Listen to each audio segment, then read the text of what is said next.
Bismillah.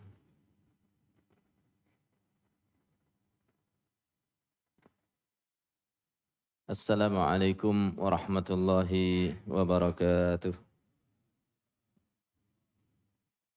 Innal hamdalillah nahmaduhu wa nasta'inuhu wa nastaghfiruh wa na'udzu billahi min shururi anfusina wa min sayyiati a'malina. May yahdihillahu fala mudilla lahu wa may yudlil fala hadiya lahu. Ashhadu an la ilaha illallah wahdahu la syarika lah wa ashhadu anna Muhammadan abduhu wa rasuluh. Ya ayyuhalladzina amanu taqullaha haqqa tuqatih wa la tamutunna illa wa antum muslimuna amma ba'd. Fa inna asdaqal hadits kitabullah wa khairal hadi hadi Muhammadin sallallahu alaihi wasallam wa syarral umuri muhdatsatuha.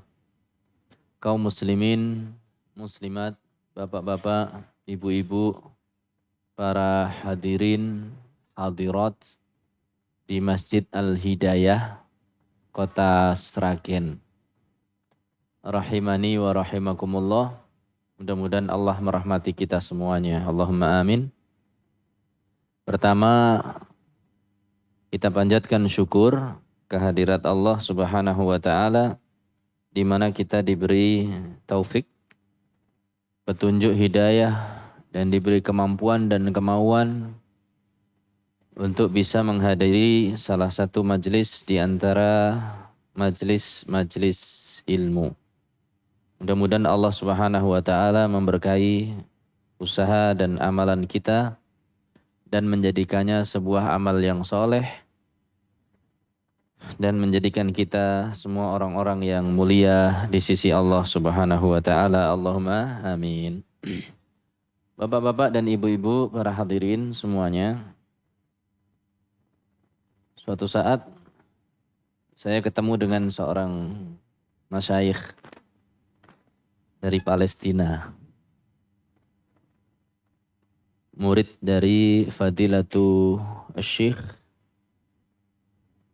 Ali Hasan Al-Halabi rahimahullah ta'ala,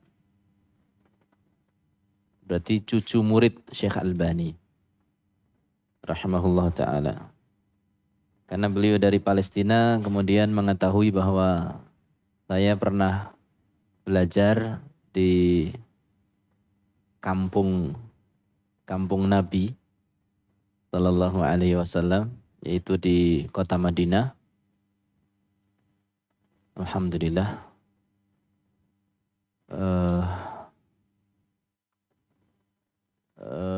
Akhirnya dia bertanya, punya kenalan nggak dengan teman-teman dari Palestina?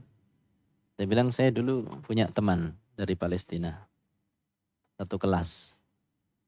Siapa namanya? Saya sebut namanya. Namanya Syekh Salah Al-Ikrimawi. Salah. Saya sebut Salah saja karena saya nggak tahu belakangnya apa. Kata beliau, Salah Al-Ikrimawi katanya. Iya betul, dia memang dulu di Madinah. Coba barangkali antum masih ingat dia masih ingat saya. Kalau saya masih ingat beliau. Karena Syekh Salah itu dulu di kelas, semua pelajaran dihafal. Mulai pelajaran tahun pertama sampai tahun keempat dihafal semua dia. Orang Palestina. Kalau manggil saya, Susuntu.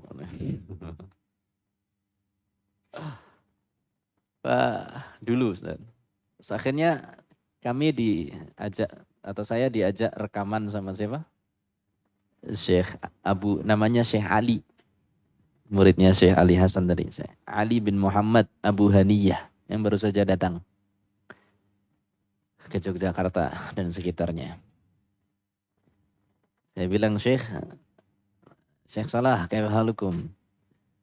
Hal tadkuruni, kamu masih ingat saya enggak? Saya Zaid Susanto. Nah, gambar itu dikirim. Kemudian dapat tanggapan dari beliau, ahlan wa sahlan ya, saya masih ingat katanya. Masih ingat kamu, ahlan, apa kabar katanya. Sudah makan? Sudah minum katanya. Rasanya senang sekali saya itu. Beliau bisa ingat saya. Apalagi setelah dikabari, beliau itu sekarang menjadi imam sholat taraweh. Terkadang jadi imam sholat taraweh. Dan imam-imam sholat yang lainnya. Terkadang di Masjidil Aqsa. Jadi punya kenalan imam Masjid Al-Aqsa. Saya masih diingat.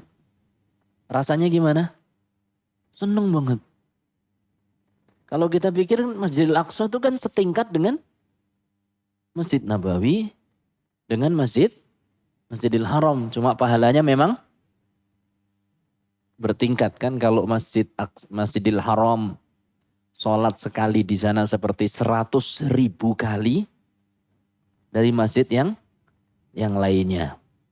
Kalau di Masjid Al-Haram, Masjid Nabawi itu 1.000 kali. Kalau di Masjid Al-Aqsa 500 kali. Seperti sholat di tempat lainnya. Senang saya itu. Masih ada orang ingat sama orang kampung. Susanto. Jadi Zaid itu nama tambahan, nama saya Susanto. Itu di dunia kan. Dikenang sama orang terkenal, rasanya gimana? Senang. Ya. Apalagi mungkin kalau kita tahu bahwa dia nanti di majelisnya itu nyebut-nyebut nama kita. Antum disebut di sidang DPR misalnya. Seneng apa enggak? Ya tergantung konteksnya. Sebutan baik atau sebutan buruk. Na'udzubillah min dzalik. Tapi yang jelas yang kita contohkan sebutan baik. Itu rasanya mas, sampai saya akhirnya buka. Udah lama nggak lihat teman saya ini. Saya buka videonya, bener nggak ini? Saya sholah yang dulu. Saya lihat, kok agak gemuk ya. Dulu kan kurus orangnya. Tapi kok ya mirip-mirip. Jenis suaranya, kemudian face-nya, bentuk wajahnya. Kayaknya dia deh. Mungkin kalau dia lihat saya juga heran. Tidak sekurus yang dulu. Jadi sudah ada perkembangan zaman. Ala kulli hal itu disebut orang yang boleh dikatakan kedudukannya tinggi di sebuah masjid yang mulia. Rasanya senang. Bagaimana kalau kita disebut-sebut oleh Allah? Masya Allah. Kita orang yang tidak apa-apanya. Tercipta dari air mani yang hina. Lokasi yang kita duduki, ayuhal ikhwah, yang kita duduki ini, lokasi yang kita duduki, coba pasang semacam kamera dari atas kepala kita. Kemudian kita tarik ke atas sana, terus ke atas sana. Kelihatan enggak kita lama-lama? Kita itu hanya duduk di bagian kecil, di belahan bumi. Dari 7 lapis bumi yang ada. Kalau berdiri, volume berdiri kita selebar 2 telapak kaki. Kalau duduk, rotok memper. Rotok ombo titik. Nek turun, tergantung li turun mengkurep napa miring napa melumah. Nek melumah rotok ombo, nek miring rotok ciut, gitu. Apalagi turunnya di atas mobil, orang napak bumi. Masya Allah. Kita ini dalam sebongkah tanah yang kecil sekali. Salah satu lapis di antara 7 lapis bumi. Dan berada di bawah salah satu lapisan langit. Yang mana Allah sebutkan kursinya Allah 7 lapis bumi, 7 lapis langit. Dibandingkan dengan kursinya Allah. Wasi'a kursiyyuhus samawati wal ard. Itu seperti 7 keping logam. 7 keping apa? Logam. Logam kecil. Mangatusan.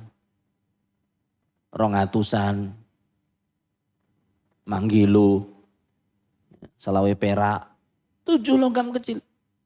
Di sebuah perisai yang besar. Taruhlah ini perisai. Ada 7 logam. Kita di mana? Di salah satu logam itu. Seluruh logam? Enggak. Kita sepersekian. Cuma mungkin 1 titik B kurang. Kurang dari 1 titik kita itu. Itu dibandingkan dengan logamnya tadi. Dibandingkan dengan perisainya. Lebih gak kelihatan maning. Semakin gak kelihatan. Itu dibanding dengan kursi. Kursinya Allah. Dibanding dengan arasnya Allah. Makhluk yang terbesar. Ibarat sebuah cincin. Kursi itu cincinnya. Dilemparkan di tengah padang. Yang sangat luas. Kita di mananya? Neng jero cincin. Sekecil itu kita disebut-sebut oleh Allah. Zat yang maha besar. Zat yang menciptakan segalanya. Zat yang memiliki makhluk yang banyak. Tapi Allah khususkan nama Anda. Nama Anda. Di depan para malaikatnya. Ini kan sebuah kebahagiaan tersendiri. Maka rajin-rajinlah cari usaha supaya disebut-sebut oleh Allah. Pada kesempatan kita pagi hari ini, kita tidak akan mengklaim diri kita sudah disebut oleh Allah. Atau belum. Tapi kita sama-sama berusaha mempelajari beberapa amalan, beberapa usaha yang mungkin dengan sebab itu menjadi sebab, yang mungkin dengan amalan itu menjadi sebab kita disebut oleh Zat yang menciptakan kita. Allah Subhanahu wa Ta'ala. Dari sekian perkara yang menjadikan seseorang itu disebut oleh Allah dalam bahasa kita adalah terkenal di langit. Karena kita akan disebut-sebut di depan apabila melakukan hal-hal ini disebut-sebut di depan malaikatnya. Malaikat Allah Subhanahu wa Ta'ala. Makhluk kecil. Kita itu makhluk kecil. Malaikat itu makhluk Allah yang besar. Malaikat Jibril saja alaihissalam pernah dilihat oleh Rasulullah sallallahu alaihi wasallam. Sayapnya ketika dibentangkan meliputi ufuk barat dan ufuk timur. Jadi ditutup seluruh ufuk. Itu besarnya malaikat Jibril. Dan di antara bukti besarnya adalah yang disampaikan oleh Rasulullah, Nabi kita Nabi Muhammad sallallahu alaihi wasallam. Bahwa beliau bersabda, udzintu atau udzintu, saya diberi izin oleh Allah Subhanahu wa Ta'ala untuk menceritakan malaku hamalatil arash, malaikat pemikul arash. Beliau mengatakan baina katifihi wa syahmati udhunihi, antara pundak dan daun telinganya. Dari hadis itu disebutkan berarti malaikat memiliki apa? Pundak. Memiliki apa? Telinga. Bentuknya kita tidak tahu, Allah yang lebih tahu. Kita yakini saja. Jaraknya 500 tahun perjalanan. Itu antara apa? Daun telinga dan pundaknya. 500 tahun perjalanan.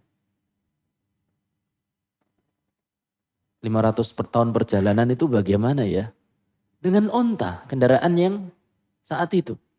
Onta berjalan biasa. Enggak ngebut, tidak terlalu apa? Lambat. Kalau pingin tahu, sewa onta di kebun binatang. Ada di sini kebun binatang?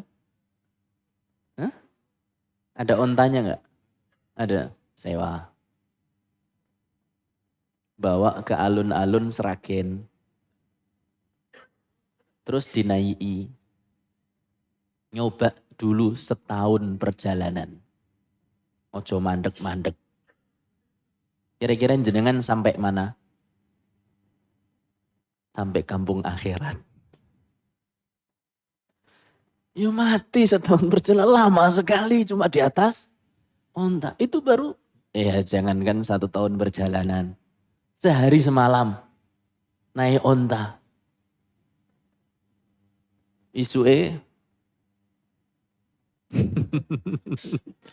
di rumah sakit. Allah Musta'an. Opname. Allah Musta'an. Jadi jauh sekali 500 tahun perjalanan. Berarti malaikatnya sangat besar. Kita kecil. Disebut di depan makhluk-makhluk yang besar. Yang mulia. Yang mereka tuh yaf'aluna ma yu'marun. Senantiasa menjalankan perintah Allah. Baik. Nah, yang akan kita pelajari di sini, insyaallah ta'ala, beberapa hal yang mungkin bisa kita ambil faedah. Bahwa dengan melakukan hal itu, kita akan bisa disebut-sebut oleh Allah subhanahu wa ta'ala di depan para penghuni langit. Sehingga terkadang kita ini bukanlah orang terkenal di kampung kita. Tanya sama Pak RT, Pak RT tahu si Fulan enggak? Si Fulan? Si Fulan yang mana ya? Oh iya. Pak RT ini ngantek lali. Oh iya. Anu yang tinggal di sana ya? Pak RT masih kenal. Pak RW sudah mulai enggak kenal. Pak Lurah. Enggak kenal lagi. Apalagi presiden. Tapi presiden itu, saya punya kelebihan dari presiden Indonesia. Apa ayo? Dia enggak kenal saya. Tapi, lanjut, saya kenal dia. Ya, lebih lah. Kelebihannya memang luwih ngerti. Allah Ustaz. Di sini nih mungkin kita nggak dikenal Pak Presiden. Tapi ternyata melakukan sebuah amalan langsung terkenal di penduduk langit. Yang jumlah penduduknya jauh lebih banyak dibandingkan penduduk bumi. Disebutkan di langit sana ada namanya Baitul Ma'mur. Masjid Baitul Ma'mur. Setiap hari masuk 70.000 malaikat. Yang sudah masuk nggak kembali lagi. Artinya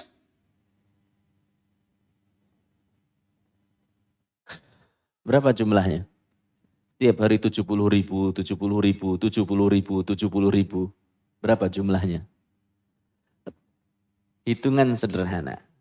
Kapan kita tahu ada kejadian itu?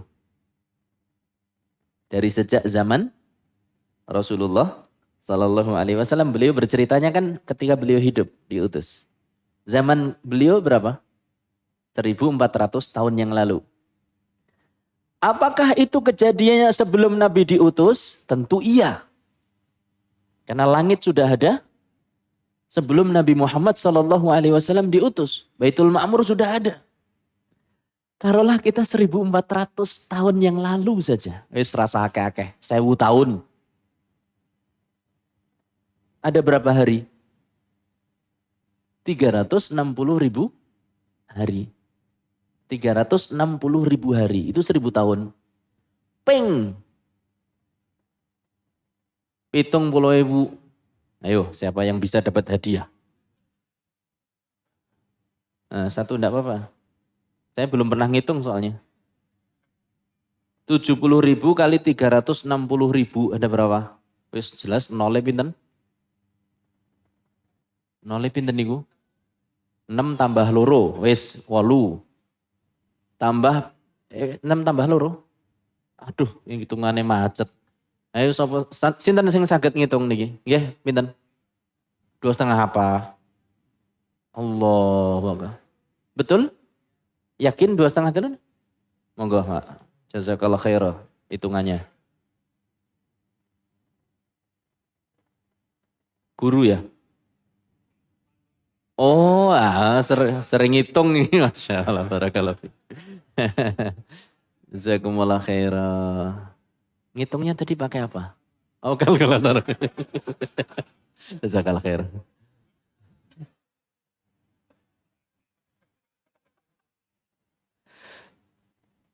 2,5 triliun. Mas, triliun nolnya pinten? Kita triliun kadang nggak tahu. Saya sendiri kadang bingung triliun itu nolnya berapa. Itu sejak 1.000 tahun yang lalu. Lah kalau lebih dari 1.000 tahun. 12 ya triliun. Kalau lebih dari 1.000 tahun. Sudah berapa jumlah malaikat penduduk bumi? Hitungannya miliar. Miliar itu berarti kan adine triliun. Kita terkenal, tidak terkenal di kalangan RT. Tapi terkenal di kalangan penduduk langit. Allahu Akbar. Jadi tidak masalah. Kalaupun banyak orang tidak mengenal kita. Tapi untuk menjadi orang baik tidak harus terkenal. Apa saja itu? Amalan-amalan yang mungkin bisa menjadikan kita termasuk orang yang terkenal. Di antaranya adalah 1, birrul walidain. Nah Bapak Bu, birrul walidain. Berbakti pada kedua orang tua. Maka berbahagialah pada kita yang masih memiliki orang tua.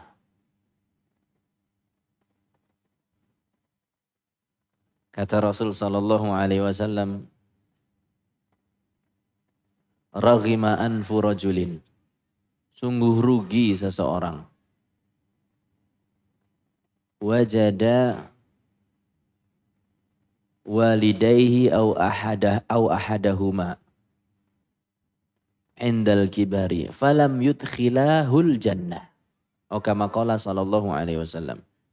Sungguh rugi seseorang yang mendapatkan kedua orang tuanya sudah lanjut usia. Atau salah satunya. Tapi belum bisa memasukkan dia ke dalam surga. Orang tua itu pintu surga. Pintu surga. Makanya seorang ulama suatu saat kedapatan ketika ibunya meninggal. Dia nangis. Malladhi abkak. Ya fulan, apa yang membuat engkau menangis? Kata si ulama tadi, saya menangis karena kehilangan salah satu gerbang surga. Kesempatan Mbak, kalau masih ada orang tua. Wa qadha rabbuka alla ta'budu illa iyyah wa bil walidaini ihsana. Allah Subhanahu wa taala mewajibkan kita untuk beribadah hanya kepada Allah. Dan tidak boleh menyekutukannya. Wabil walidain, dan kepada kedua orang tua berlaku ihsan. Ihsanan. Kata senaminipun, asmanipun Ustadz Ihsan. Ihsan. Di sini pakai nakiroh. Ihsanan. Nakiroh itu enggak pakai alif dan lam. Artinya apa? Semua bentuk kebaikan. Diperintahkan oleh Allah untuk berbuat semua bentuk kebaikan kepada orang tua. Apa bentuk kebaikan kepada orang tua? Ya pakai lisan, ya pakai hati, ya pakai anggota tubuh. Lakukan kebaikan dengan lisan. Contohnya apa? Mendoakan. Doa untuk orang tua itu kita panjatkan meskipun orang tua masih hidup. Rasa ngenteni mati. Le, kira tau ndongake aku kena ngopo le? Lah kan bapak masih hidup. Loh, nanti kalau bapak mati mulane pak, kalau pengen cepat dapat doa, cepat mati. Astagfirullah. Mendoakan orang tua nggak harus nunggu orang tua kita apa? Mati. Sekarang kita doakan mereka. Itu dengan lisan. Contoh lagi berbuat baik kepada orang tua dengan lisan kita. Berkata-kata yang baik. Kalau dipanggil, jawab dengan sopan. Kalau manggil, jangan sembrono.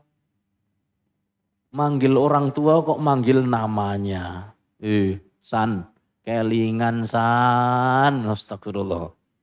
Nama orang tuanya Santo. Ya. Kemudian lagi melakukan sedikit kesalahan. Lenaseheti. San, wis tuwa San. Astagfirullahaladzim.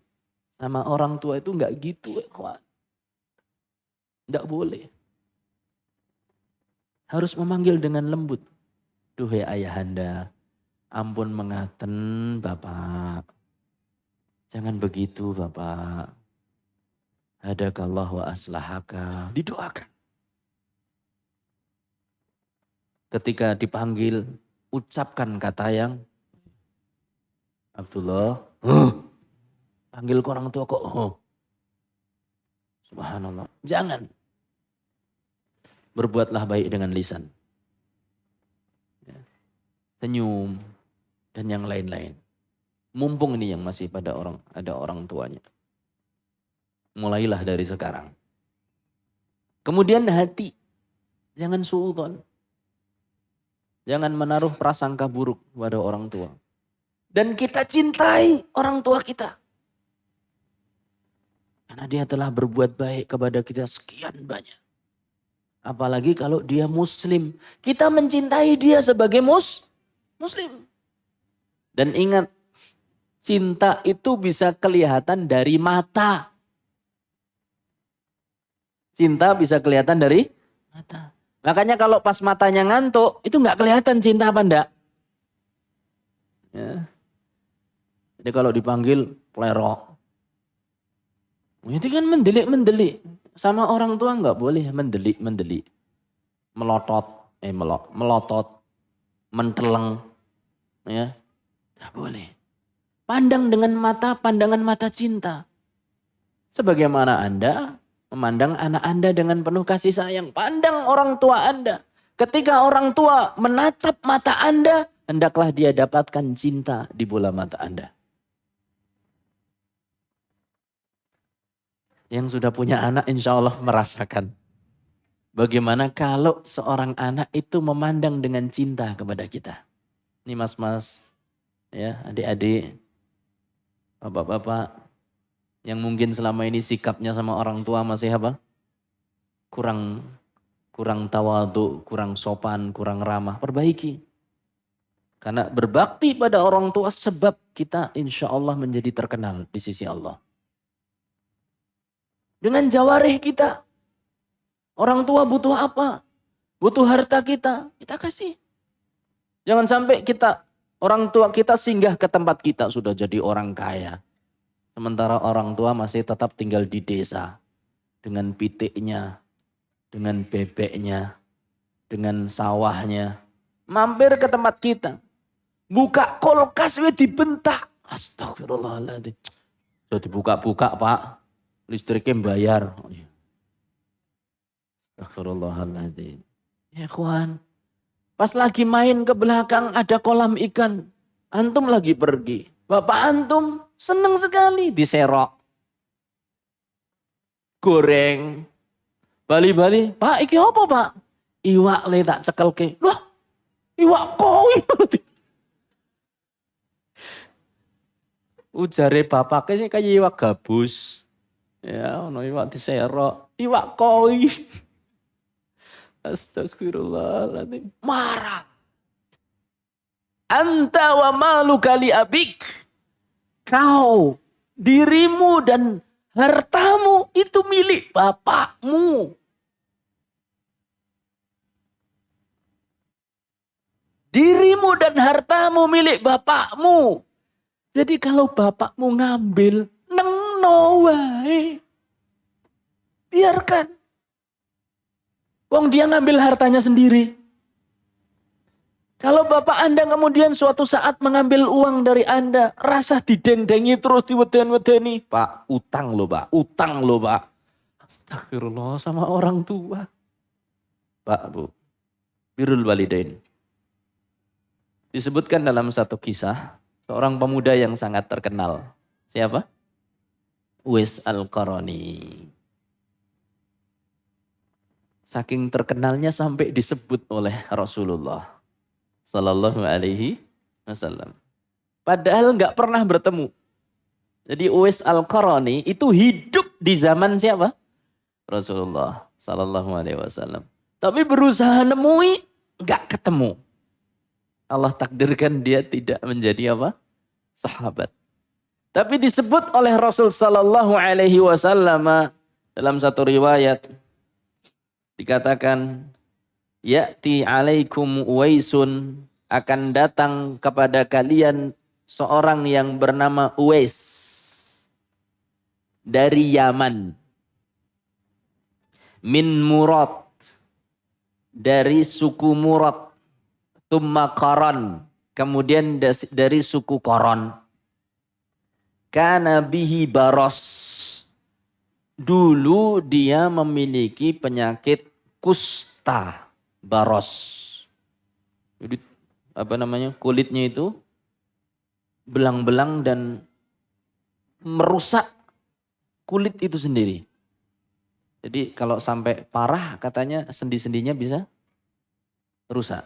Saya nggak tahu, wallahu taala a'lam bishawab. Mudah-mudahan Allah menyembuhkan orang yang menderita penyakit seperti itu dan menjauhkan kita dari penyakit yang seperti itu.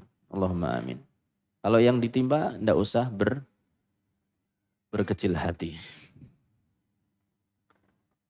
Kata Rasul Sallallahu Alaihi Wasallam, dulu dia punya penyakit kusta. Fabaro'a minhu. Kemudian sembuh. Illa maudhi'u dirhamin. Kecuali satu bekas sebesar keping di bagian tubuh, di dekat pusarnya. Walahu walidah, huwa biha barrun. Dia memiliki ibu. Nah ini catatannya. Dan dia itu sangat berbakti kepada ibunya. Insya Allah. Dia sangat berbakti kepada ibunya. Lau aqsama 'alallahi la abarrah. Ini kata Rasul sallallahu alaihi wasallam. Uwais ini, dia kalau meminta apa saja kepada Allah akan dikabulkan. Berarti Allah kenal enggak dengan Uwais? Kenal sekali. Biasanya kita kalau ada orang minta, ini orang kenal enggak sama kita? Kalau kenalan dekat, alah menjaluk banyu putih. Jangankan banyu putih. Teh kita kasihkan. Mau pinjam 10.000, 10.000, 100.000. Sudah kita kenal. Kalau seorang sudah dikenal Allah, doanya dikabulkan. Maka dikatakan Uwais ini adalah mustajabud doa. Orang yang doanya sangat dikabulkan. Fa in istata'ta, kata Rasul sallallahu alaihi wasallam kepada Umar, fa in istata'ta an tastaghfira laka faf'al. Kalau kau mampu untuk dimintakan ampun oleh Uwais kepada Allah, maka kerjakan. Maka betul. Ketika Rasul sallallahu alaihi wasallam meninggal, kemudian Abu Bakar radhiyallahu taala anhu meninggal, Umar itu di antara kesibukannya adalah menunggu-nunggu kafilah dagang dari Yaman. Min aina antum? Kalian dari mana? Kalau dari Yaman, hal minkum rajulun yusama Uwais? Ada enggak laki-laki yang bernama Uwais? Enggak ada yang kenal kadang itu. Uwais, enggak tahu kita. Coba itu tanya laki-laki yang suka gembala kambing itu. Sampai akhirnya ketemu sama Uwais. Dikatakan, hal minkum rajulun yang bernama Uwais? Ya, min aina antum? Saya min Koran katanya. Kata orang tadi. Masmuk atau man anta? Saya Uwais. Akhirnya ketemu suatu saat. Setelah ketemu Umar bin Khattab dalam satu riwayat menyingkapkan ini. Apa? Ikat perutnya. Diseret begitu. Ternyata kelihatan apa? Bekas barosnya. Bekas kustanya di situ. Kamu dari Murad? Iya, saya dari Murad. Kamu dari Koran? Iya, saya dari Koran. Kamu dulu punya penyakit kusta? Iya, saya punya penyakit kusta. Kemudian kamu berdoa kepada Allah dan disembuhkan oleh Allah kecuali satu bekas itu saja? Iya, betul. Saya berdoa kepada Allah, kemudian disembuhkan dari penyakit itu dan tinggal satu lokasi itu saja. Kamu memiliki ibu? Iya, saya memiliki ibu. Insya Allah. Jadi teliti sekali kata Umar bin Khattab. Kalau begitu, istaghfirli. Mohonkan ampun kepada Allah untukku. Kata Uwais Al-Qarni, anta amirul mu'minin. Kau itu amirul mu'minin. Kau sahabat. Saya bukan sahabat. Anta ahaku antastaghfirli. Kau yang lebih berhak untuk memintakan ampun kepada Allah untukku. Enggak, kamu. Kamu. Jadi saking rendah hatinya Uwais Al-Qarni dan tahu siapa di depan dia tidak mau. Sampai akhirnya menyerah Uwais Al-Qarni, akhirnya pun dia didoakan. Umar bin Khattab didoakan oleh Uwais Al-Qarni. Setelah itu beliau menghilang. Nyampur dengan orang-orang yang lain. Fa'ala kulli hal, Bapak-bapak dan ibu-ibu. Mengapa Uwais sampai derajat sedemikian rupa? Ulama mengatakan di antara sebabnya adalah karena dia berbakti pada ibunya. Kita bisa enggak kira-kira? Mudah-mudahan yang masih punya ibu silahkan. Yang masih punya ibu, kita berbakti dengan dia semampu kita. Berbakti dengan ibu itu diantaranya tadi berbuat ihsan, berbuat baik. Yang tadi dengan lisan, dengan mata, dengan hati kita, dengan anggota tubuh. Kemudian dengan mendoakannya. Masuk lisan juga. Tapi ini kita khususkan. Kemudian dengan memberi nafkah. Kalau kita ditakdirkan menjadi orang yang mampu, kaya, ibu kita tidak mampu. Beri nafkah. Ibu kita, bapak kita. Itu kewajiban kita. Kemudian diantaranya adalah dengan taat kepada orang tua kita. Taat. Selama memerintahkan kepada perkara yang tidak maksiat. Bahkan sampai pun kalau orang tua kita melarang kita untuk melakukan perkara yang sunnah, mustahab, yang mustahab. Itu kita taat. Kecuali sebagian ulama mengatakan kalau kita dilarang puasa sunnah, kita bisa melakukannya dengan sembunyi-sembunyi, tidak apa-apa. Jadi nggak ketahuan. Tapi kalau sampai ketahuan, jangan. Sampai kita membatalkan sholat sunnah, bukan yang wajib. Demi untuk menjawab panggilan siapa? Orang tua, lakukan. Jangan sampai kita menjadi seperti Jurej. Yang ketika itu seorang pemuda yang rajin beribadah. Lagi ibadah di mana? Di tempat peribadatan dia. Dipanggil-panggil. Jurej, kalimni aina anta ya Jurej. Gini sambil gini. Jurej, Di mana kau ini? Aku lagi ngajak kamu bicara, jawab. Juretnya dengar. Ummi am sholati. Aku jawab panggilan ibu atau tetap sholat ya? Tetap sholat. Dipanggil lagi, Jurej. Kalimni ya Jurej. Jurej di mana kau? Jawab panggilanku. Ummi am sholati. Ibuku atau sholatku ya? Sholat. Sampai 3 kali ibunya marah. Juret anta ibni. Juret kamu itu anakku tapi nggak mau menjawab panggilan ibumu. Ya Allah, ini anakku. Nggak mau menjawab panggilanku. Ya Allah, jangan kau matikan dia. Kecuali kalau sudah ketemu dengan wanita pelacur. Didoakan apa? Ketemu dengan wanita pelacur. Ketemu tok. Kata Rasul Sallallahu Alaihi Wasallam, kalau saat itu ibunya Jurej mendoakan supaya terfitnah, tergoda oleh wanita pelacur, niscaya tergoda.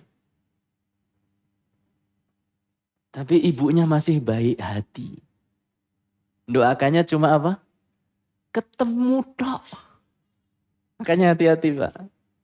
Jangan sampai ibu antum mengeluarkan kata-kata dan doa yang membinasakan Anda.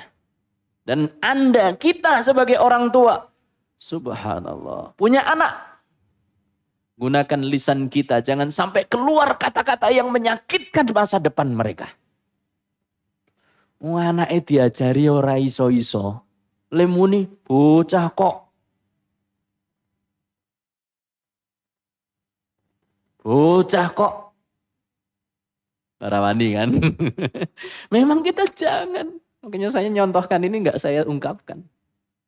Jangan sampai keluar kata-kata yang mengklaim dia sebagai inilah atau anak itu inilah. Jangan.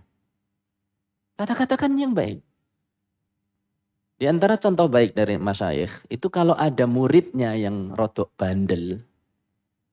Mereka tidak mengatakan bocah kok bandel banget muridnya. Enggak. Dia cuma mengatakan hadakallahu wa aslahak. Mudah-mudahan Allah memberi hidayah kamu dan memperbaiki kondisimu. Nah, ini bisa kita terapkan pada anak kita. Hadakallahu wa aslahaka. Jadi kalau lihat anak kita agak sedikit sulit diatur, kita doakan. Hadakallahu wa aslahak. Hadakallahu wa aslahak. Lihat istri kita dinasehati malah ngelawan. Hadakillahu wa aslahak. Dan seterusnya dan seterusnya. Akhirnya Juret ini suatu saat sedang beribadah di tempat peribadatan dia. Sampai di situ tempat peribadatan dia menjadi sebuah tempat persembunyian persinggahan seorang gembala. Sambil gembala kambing kadang mampir di bawah tempat peribadatan Juret. Datang wanita pelacur, kemudian menemui sang gembala. Akhirnya terjadilah apa yang terjadi, mengandung wanita tersebut berzina dengan sang gembala, lahirlah bayi. Di mana? Di tempat peribadatan Jurej. Heboh orang-orang. Wah ini ternyata sok alim. Bawa kampak, bawa linggis, bawa apa? Tempat peribadatan Juret dihancurkan. Ternyata suka makan daun muda. Juret lagi sholat. Kemudian dengar keributan. Selesai dia turun. Ada apa ini katanya? Nih lihat hasil perbuatanmu. Ada apa? Hasil pelacuranmu nih. Juret pun tersenyum. Dan dieluslah sang bayi. Siapa bapakmu nak? Maka bayi yang baru lahir itu bisa apa? Bicara. Kata bayi itu, bapakku sang gembala. Jadi Juret ketemu nggak dengan wanita pelacur? Ketemu. Tapi siapa yang bikin ulah? Gembala kambing. Lihat doa orang tua. Ketemu tenanan. Hati-hati kalau mendoakan anak. Kata-kata disimpan dengan baik. Ucapkan yang baik-baik saja. Dah. Jangan jadi seperti Jurej. Terbukti Jurej tidak salah. Walaupun dia bersalah dengan tidak menjawab panggilan ibunya. Ya. Tapi setelah terbukti tidak bersalah, tidak berzina, maka akhir orang-orang ingin membangun tempat peribadatannya dari emas dan perak. Kata Jurej, jangan. Biasa, yang seperti tadi aja, dari tanah. Kemudian dia sibuk lagi beribadah. Ini tentang masalah birrul walidain. Ya, salah satu cara yang mungkin kita bisa tempuh agar kita terkenal di langit adalah apa? Berbakti dengan orang tua. Ustaz, orang tua saya sudah meninggal. Dua-duanya. Maka alhamdulillah Islam mengajarkan bahwa seseorang masih tetap bisa berbakti kepada orang tua meskipun orang tua sudah meninggal. Caranya bagaimana? Doa. Menyelesaikan amanah-amanah beliau. Oh, barangkali punya utang. Utang puasa. Mungkin dia pernah nadar haji. Kita tunaikan. Dan seterusnya dan seterusnya. Kemudian mengunjungi orang-orang yang apa? Pernah menjadi teman akrab orang tua kita. Yang kalau kita kunjungi di mereka senang sekali. Sehingga mengatakan, ya Allah, kalau lihat panjenengan kalingan ibu panjenengan, ya Allah mugi-mugi dipun tampi dening Allah. Masya Allah. Orang tua kita jadi dapat doa. Ya. Maka berbaktilah kepada orang tua kapan saja. Entah itu orang tua masih hidup, entah itu orang tua masih kuat, entah itu orang tua sudah sakit, entah itu orang tua sudah meninggal dunia. Ini satu jalan jadi orang terkenal di langit yang akan dilihat oleh Allah Subhanahu wa ta'ala. Berbakti pada orang tua. Nomor 2. Berkhidmah untuk agama. Berkhidmah untuk agama. Apa maksudnya berkhidmah untuk apa? Berjuang. Apa yang bisa kita berikan kepada agama ini kita berikan. Anda punya harta. Kita mungkin punya harta. Gunakan harta untuk berjuang dalam agama ini. Anda punya tenaga. Gunakan tenaganya. Anda mungkin punya pikiran yang cemerlang. Gunakan pikiran Anda. Anda mungkin memiliki ilmu. Gunakan ilmu Anda untuk berjuang. Berkhidmah. Untuk kepentingan apa?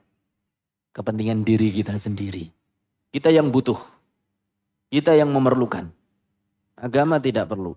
Agama tidak perlu kita. Nggak ada kita, agama akan dijaga oleh Allah. Kita yang butuh untuk bergabung dengan agama ini. Supaya menjadi orang-orang yang bermanfaat. Maka salah satu bentuk cara supaya dikenal oleh Allah Subhanahu wa ta'ala. Disebut-sebut di depan malaikatnya. Berkhidmah untuk agama ini. Dari mana ini kita ambil? Dari kisahnya Khadijah. Kisah siapa? Khadijah radhiyallahu ta'ala anha. Apa yang terjadi? Disebutkan dalam Al-Bukhari dan Muslim dari hadis Abu Hurairah radhiyallahu ta'ala anhu. Rasulullah sallallahu alaihi wasallam bersabda, Atani Jibril. Suatu saat Jibril datang kepadaku. Siapa Jibril? Malaikat. Malaikat yang paling mulia. Faqala. Kemudian Jibril berkata, Ya Rasulullah, hadhihi Khadijah qad atatka. Wahai Rasulullah, ini sebentar lagi Khadijah datang menemuimu. Jadi Khadijah belum datang. Jibril sudah mendahului. Apa kata Jibril? Wahai Rasulullah, ini Khadijah sebentar lagi datang menemuimu. Ma'aha ina'un fihi idamun au ta'am au syarab. Dia membawa bejana. Isinya makanan, lauk, ataukah minuman. Jadi Khadijah sedang membawa apa? Makanan ingin dihidangkan kepada siapa? Rasulullah sallallahu alaihi wasallam. Kemudian kata Jibril, "Fa idza hiya qad atatka," wahai Rasulullah, kalau dia sudah datang padamu, faqra 'alaiha salam min rabbiha wa minni. Sampaikan salam kepada Khadijah dari Rabbnya. Dari siapa? Allah. Wa minni. Dan dariku, kata Jibril. Masya Allah. Para ulama menyebutkan, kenapa Khadijah sampai derajat seperti ini? Bahkan disebutkan dalam hadis lanjutnya. Wa basyirha, nanti insya Allah akan disebutkan. Wa basyirha bi baitin min qasab. Beri kabar gembira kepadanya bahwa dia nanti akan mendapat rumah yang terbuat dari mutiara. La sakhaba fiha wa la nasab. Yang tidak ada keributan dan tidak ada rasa capek di rumah tersebut. Istana. Istana dari mutiara, permata. Masya Allah. Kata para ulama, kenapa Khadijah bisa sampai derajat seperti ini? Karena pengorbanan beliau terhadap agama ini. Kebutuhan dakwah itu disokong sepenuhnya oleh Khadijah. Dengan harta beliau.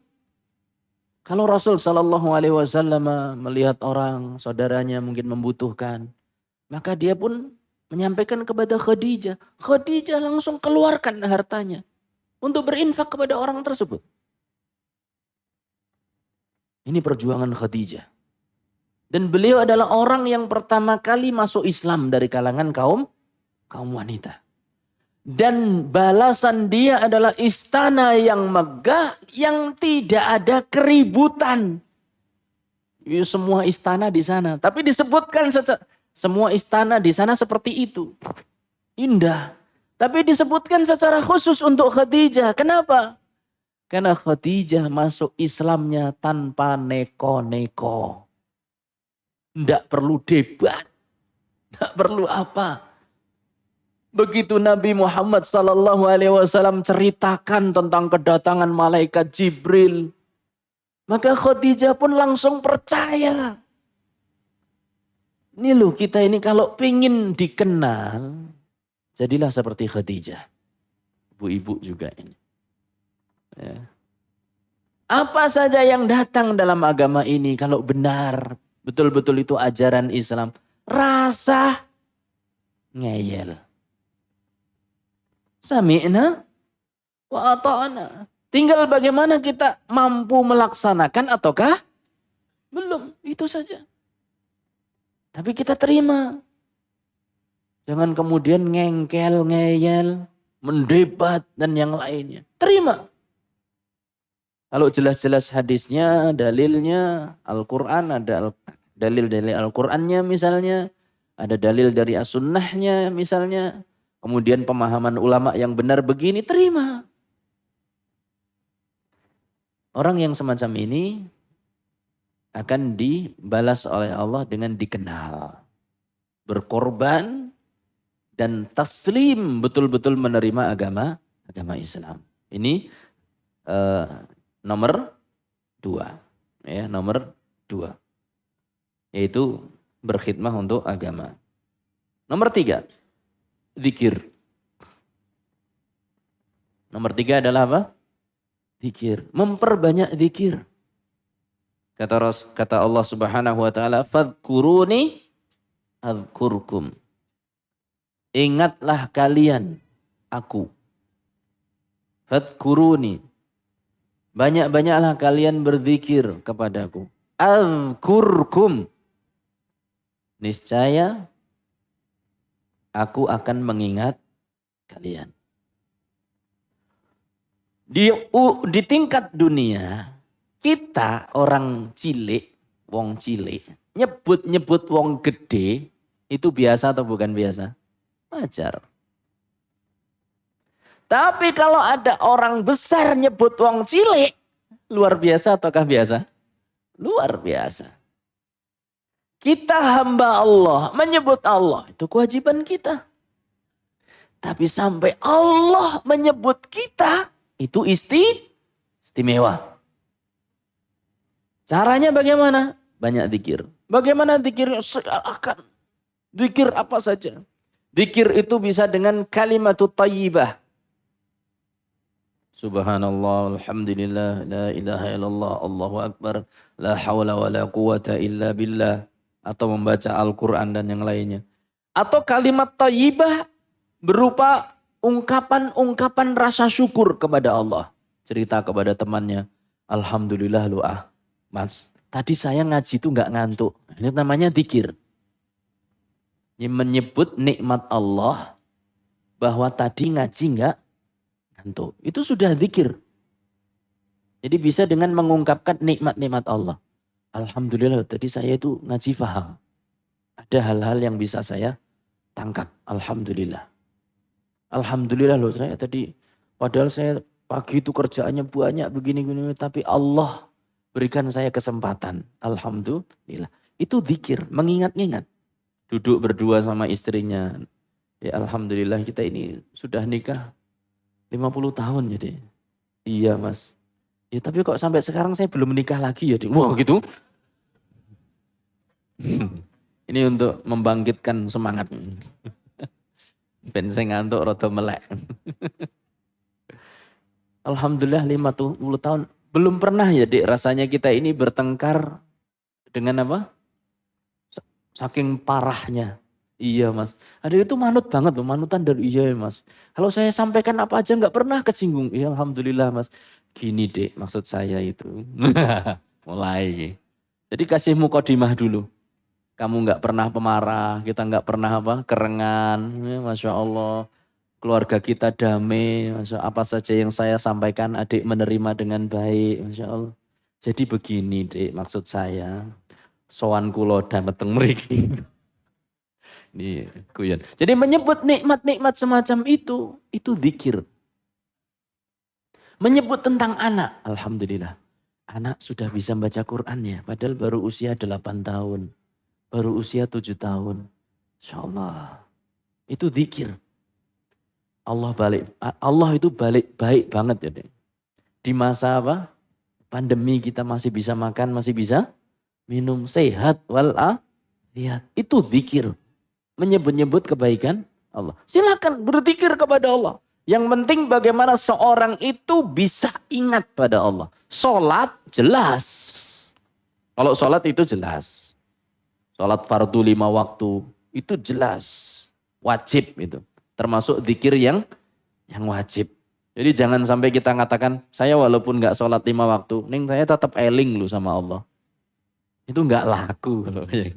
Harus sholat. Islam Muslim itu harus apa? Kudu sholat. Mbok kiyaine kaya ngopo levelnya, kudu sholat. Sampai derajat wali pun harus sholat. Jangankan wali, nabi saja tetap sholat.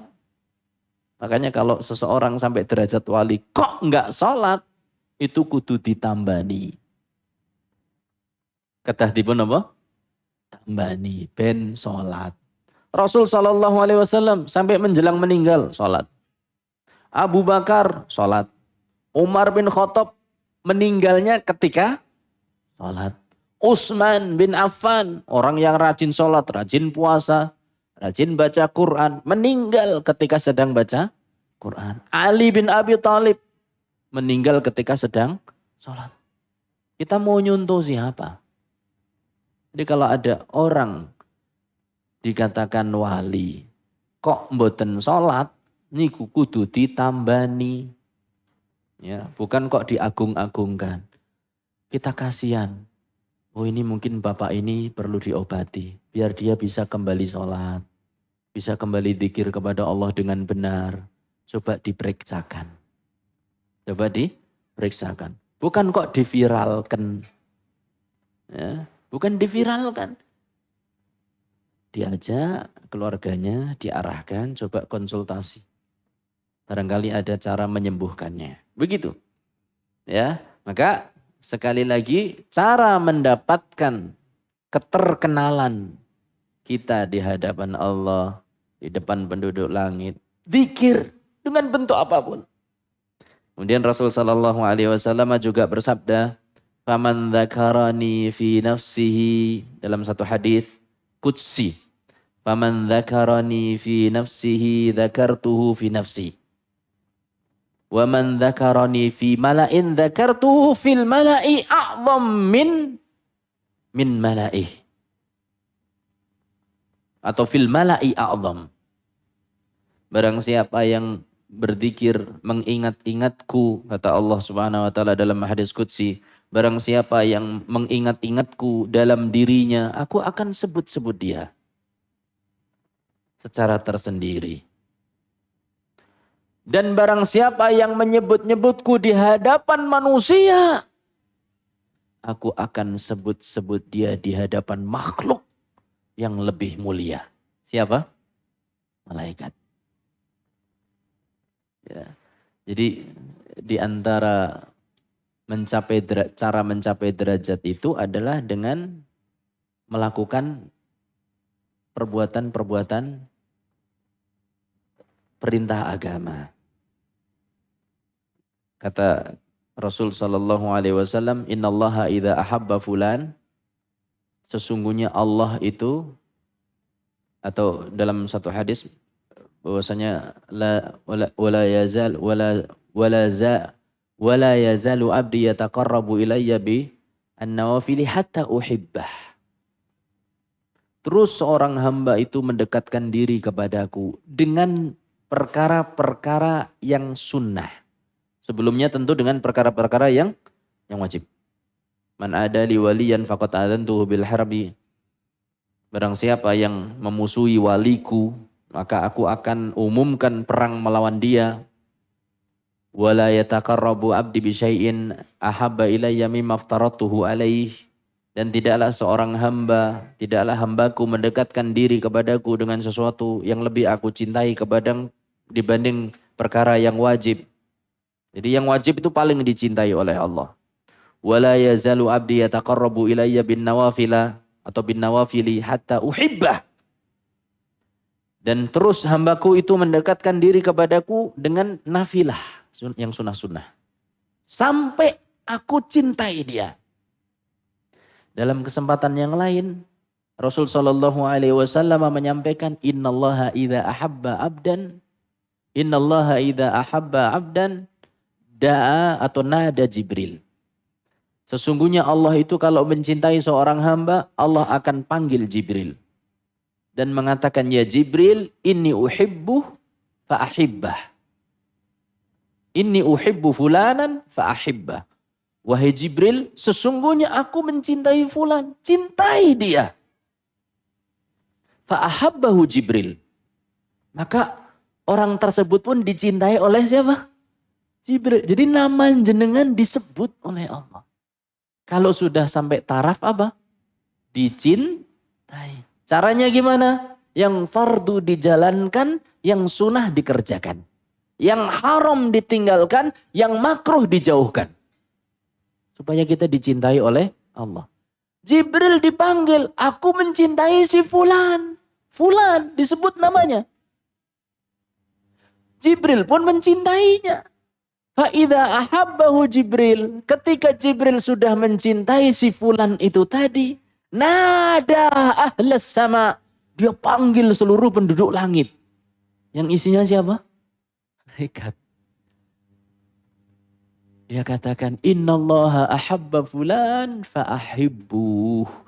Wahai para malaikat, Allah sudah mencintai si fulan. Nama jenengan disebut. Fa'ahibbuh. Cintai dia. Fa'ahabba ahlus sama. Maka seluruh penduduk langit mencintainya. Masya Allah. Kalau seluruh penduduk langit mencintainya, Allah lontarkan kecintaan itu ke penduduk.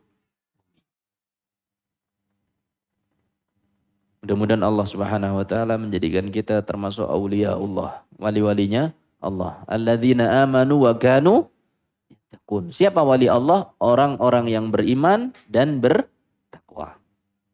Allahumma amin. Pingin mboten dados wali. Ya harus orang wali itu adalah orang yang beriman dan bertakwa. Kita lanjutkan. Jadi di sini disebutkan bahwa Allah Subhanahu wa taala ketika seorang hamba itu berzikir kepada Allah, itu akan menyebut-nyebut orang tadi di depan para malaikat. Kata para ulama, al jaza'u min jinsil amal. Balasan itu sesuai dengan bentuk amalannya. Ketika seorang hamba menyebut Allah sendirian, Allah akan sebut secara tersendiri. Ketika seorang hamba menyebut-nyebut Allah di hadapan siapa? Makhluk. Sehingga mengingatkan makhluk itu tentang kebesaran Allah, kemahasucian Allah, kekuasaan Allah. Maka Allah pun akan sebut hamba tersebut di hadapan malaikat. Nah, zikir di sini, zikir yang bagaimana? Zikir yang di sini adalah zikir yang dimaksud di sini, zikir dengan lisan. Zikir dengan apa? Lisan. Nah, zikir itu ada bertingkat-tingkat. Hati, kemudian apa? Jadi lisan saja, kemudian hati dan lisan. Ada zikir hati saja, ada zikir lisan saja, ada zikir hati dan lisan. Zikir yang syar'i itu yang bagaimana? Zikir yang menggunakan lisan sesuai dengan hati. Jadi lisanipun muni, hatinipun ngeling-ngeling. Jadi hati itu ikut berzikir. Di sini kan disebutkan barang siapa yang menyebut-nyebut Allah dalam dirinya. Itu bukan berarti dibatin, tapi diucapkan. Ya, diucapkan. Ketika sepi, dia berzikir kepada Allah, ingat dosanya, dan yang lain-lain. Ya. Nah, zikir yang dimaksud di sini adalah zikir dengan hati dan lisan. Wallahu ta'ala alam bishawab. Perbanyak-banyaklah kita mengucapkan zikir. Di antara zikir yang bagus adalah subhanallah wa bihamdi, subhanallah walhamdulillah, wa la ilaha illallah, huwallahu akbar. Subhanallah, alhamdulillah, Allahu akbar. Subhanallah, alhamdulillah, la ilaha illallah, Allahu akbar. 4 kalimat. Ini zikir yang bagus. Untuk Anda, para orang tua dan orang muda yang tidak tahu kapan matinya. Karena disebutkan dalam satu riwayat bahwa Rasulullah Sallallahu Alaihi Wasallam ketika di Madinah kedatangan 3 orang dari kabilah Bani Adharah. Bani Adharah atau Adharah. 3 orang ini masuk Islam. Setelah masuk Islam, mereka ingin tinggal di kota Madinah, nggak punya rumah. Akhirnya kata Rasul Sallallahu Alaihi Wasallam, man yakfinihim, siapa yang mau menerima tamuku, ini nginep di tempat mereka, nginep di tempat dia, siapa? Maka Tolhah menunjuk tangan, saya ya Rasulullah. Kemudian diinapkan di tempatnya Tolhah. Kebiasaan Rasul Sallallahu Alaihi Wasallam mengutus pasukan. Saat mengutus pasukan, orang pertama ikut. Akhirnya mati syahid. Orang yang kedua ketika pasukan ada lagi, orang kedua ikut. Mati syahid. Yang ketiga mati di atas kasur. Menurut panjenengan yang belum ikut kajian yang kemarin. Ya kan? Saya menyampaikan ini, saya kan khawatir atau mungkin di sana ada yang belum ikut kajian kemarin. Ya, ketika seorang ustadz kita undang di Jogja, kita ngapa ini kajian cuma pindah ke sana, pindah kemari. Yang datang itu saja katanya. Kenapa nggak di satu tempat kajian dimaksimalkan di situ? Nah, menurut panjenengan, siapa yang paling pertama masuk surga? Yang mati syahid pertama, nomor 1, atau nomor 2, atau nomor 3? Nomor 3. Ini wis pinter nih. Tolhah mimpi. Tiga-tiganya itu masuk surga. Tapi yang paling pertama nomor 3. Nomor 2. Kemudian nomor 1. Kok kualik? Maka beliau pun heran. Datang pada Rasul Sallallahu Alaihi Wasallam. Ya Rasulullah, kok saya mimpi begini? Katanya. Yang mati syahid pertama justru paling belakangan. Yang mati di tempat tidur justru paling depan. Kata Rasul Sallallahu Alaihi Wasallam, kenapa kau bingung? Tidak ada seorang pun, kata Rasul Sallallahu Alaihi Wasallam, yang lebih mulia di sisi Allah kecuali seorang mukmin yang dia diberi umur di dalam Islam. Berarti orang tua. Diberi umur di dalam Islam. Kemudian banyak tasbihnya, banyak tahmidnya, banyak tahlilnya, banyak takbirnya. Yaitu banyak apa? Subhanallah, alhamdulillah, la ilaha illallah, Allahu Akbar. Makanya yang sudah tua jangan kepingin mati duluan. Supaya semakin banyak apa? Zikir. Orang tua itu zikirnya lebih gampang daripada orang muda. Suatu saat saya nggak tahu siapa, ulama siapa datang ke masjid, ketemu dengan orang yang udah tua sekali. Kemudian dideketi. Pak, bahasa Arab, Pak, apa kamu pernah berangan-angan untuk mati? Oh, sudah tua banget. Kata orang tua tadi, enggak. Kenapa katanya? Kata beliau, saya ini kondisinya jauh lebih baik daripada ketika masa muda. Mlakune wis tuyuk-tuyuk. Untune wis padha mlayu dhewe-dhewe. Kulitnya rapat setiap hari. Pertemuan kisut. Tapi katanya saya jauh lebih baik daripada masa muda. Loh kok bisa? Kata simbah-simbah tadi. Innani idza jalastu adkurullah. Wa idza kumtu adkurullah. Saya itu kalau duduk zikir sama Allah. Kalau bangun ingat Allah. Kalau muda gimana? Untuk. Rek. Bangun, set. Ya kan? Gini nama badan? Iya, orang muda itu kayak gitu. Duduk rakelingan, ngadek ora kelingan. Kenapa? Sat. Oh, iso makan soto tulung piring. Wih, mantep soto nih. Alhamdulillah mengko. Masya Allah. Watuk biasa. Ngobrol Kang, keselak. Cuma gitu aja. Tapi orang tua. Sadudun. Niki nuwun sewu nggih. Contoh. Alhamdulillah. Nggih napa mboten. Sing wis rada tuwa kuwi lho. Wis longgo suwi arep ngadeg. Bismillah. Nggih napa mboten. Itu orang tua. Makanya dia mengatakan kondisi saya sekarang ini jauh lebih baik dari masa muda. Wong nom senenge sat ora kelingan. Wong tua begitu astagfirullah. Apa aku meh mati ya? La ilaha illallah. Ternyata selesai dawa umure. Siap-siap nih gue. Masya Allah. Jadi dia ingat Allah terus. Makanya dia nggak mau mati ini orang tua. Jenengan nggih ngoten. Saya nom kesempatan lidah semakin lancar untuk subhanallah. Alhamdulillah la ilaha illallah Allahu akbar. Dan Anda akan diingat-ingat disebut-sebut oleh Allah di depan para penduduk. Nomor pinten? 3 nggih nggih. Sekarang sekawan nggih. Meh rampung. Yang keempat, talabul ilmi.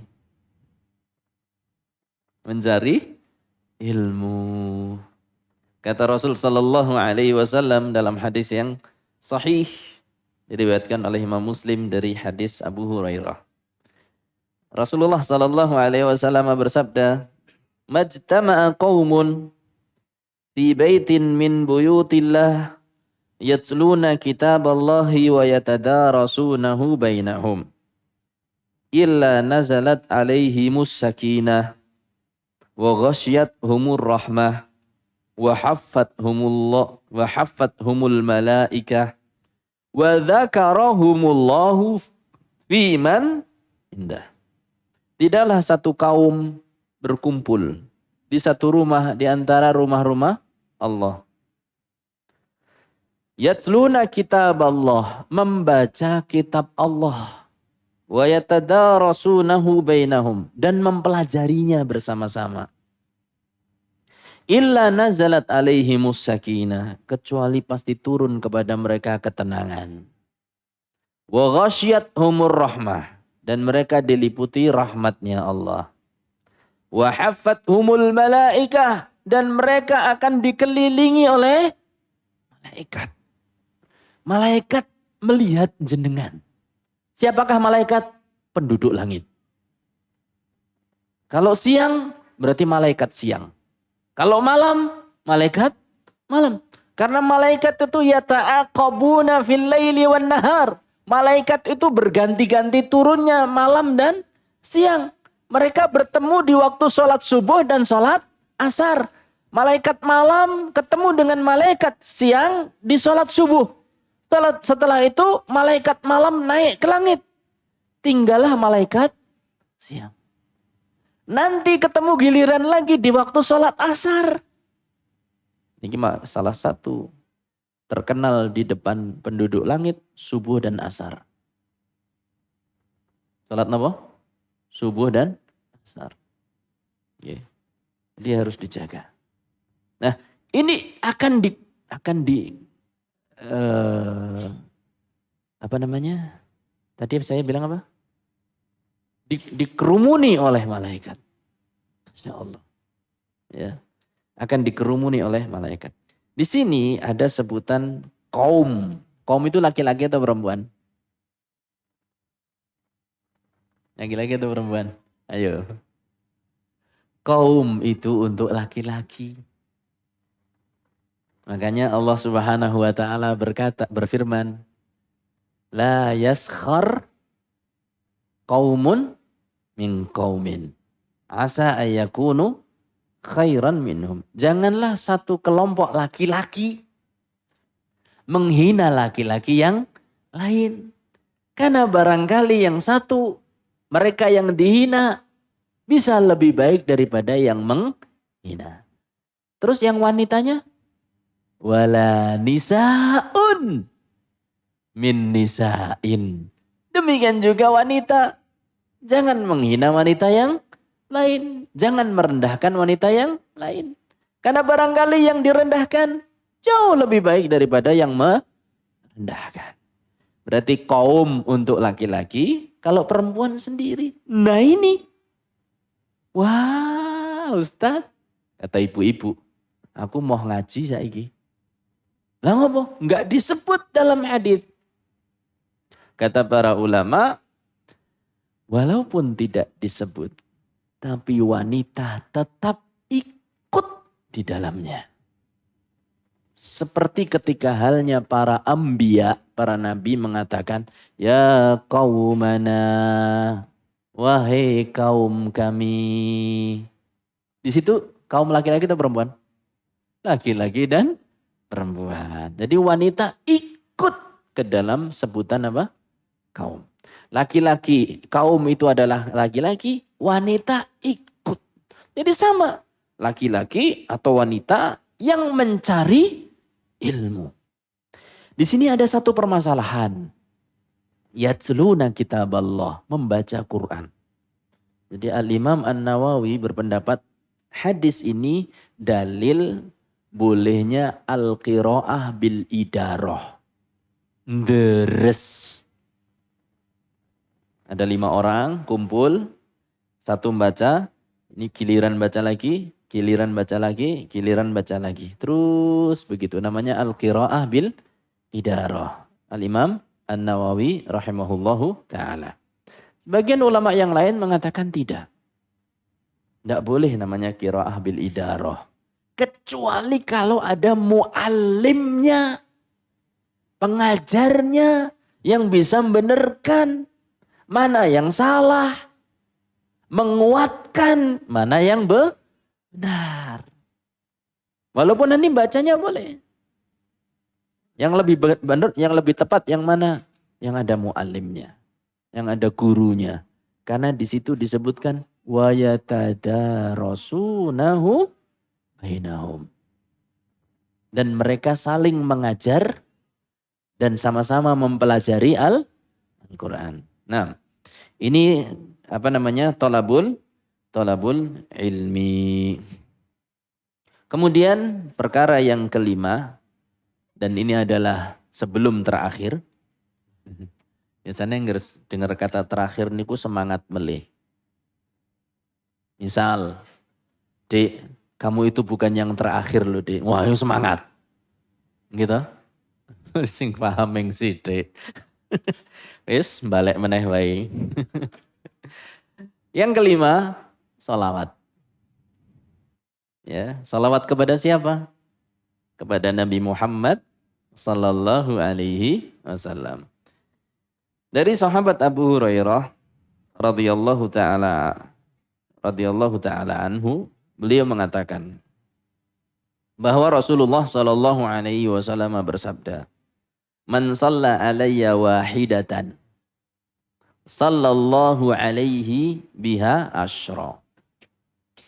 Barang siapa yang bersolawat kepadaku, kata Rasulullah sallallahu alaihi wasallam, satu kali, Allah akan bersolawat kepadanya 10 kali. Masya Allah. Kita menyebut nama siapa? Nabi Muhammad sallallahu alaihi wasallam. Allah menyebut siapa? Allah menyebut nama kita. Main-main, napa mboten main-main. Ini ndak main-main ini. Hanya satu kali kita menyebut nama Nabi Muhammad sallallahu alaihi wasallam, Allah puji kita di depan malaikatnya 10 kali. Maka perbanyak-banyaklah apa? Sholawat, Bapak. Kita ini semakin lama ngaji, harusnya semakin senang sholawat. Karena tahu apa? Fadilahnya. Harus itu. Semakin senang tahlil. Mengucapkan la ilaha illallah wahdahu la syarikalah. Lahul mulku wa lahul hamdu wa huwa ala kulli syai'in qadir. Semakin senang berdoa. Allahumma inni as'alukal jannah. Allahumma inni as'alukal jannah. Allahumma inni as'alukal jannah. Allahumma ajirni minan nar. Allahumma ajirni minan nar. Allahumma ajirni minan nar. Karena kita melihat fadilah-fadilah yang luar biasa. Semakin rajin mengucapkan sayyidul istighfar. Allahumma anta rabbi la ilaha illa anta khalaqtani wa ana abduka wa ana ala ahdika wa wa'dika mastata'tu a'udzu bika min syarri ma sana'tu abu'u laka bi ni'matika alayya abu'u bi dhanbi faghfirli fa innahu la yaghfiru dzunuba illa anta. Kita harus rajin. Semakin senang sholat bardain. Sing wis ngaji, sing wis ngerti, stop dhisik. Siapa yang belum pernah sholat bardain? Siapa yang pernah sholat bardain? Tak wali. 1. Sudah? Sudah pernah? Oh belum, insya Allah. Sudah pernah belum mas? Sholat bardain? Belum. Sudah pernah Pak? Sampun dapat hadiah. Siapa lagi yang sudah pernah? 2. Yang sudah sholat bardain dapat hadiah. Siapa? Oh, semakin ngaji semakin semangat. Kali. Monggo Pak. Masya Allah. Mana yang tadi sudah pernah sholat bardain? Monggo Pak. Masya Allah. Barakallahu fiik. Dipun pendet. Jenengan? Monggo Pak. Sarung ya. Jazakallah khair, barakallah fiik. Ada lagi yang sudah pernah sholat bardain? Ada hadiahnya loh.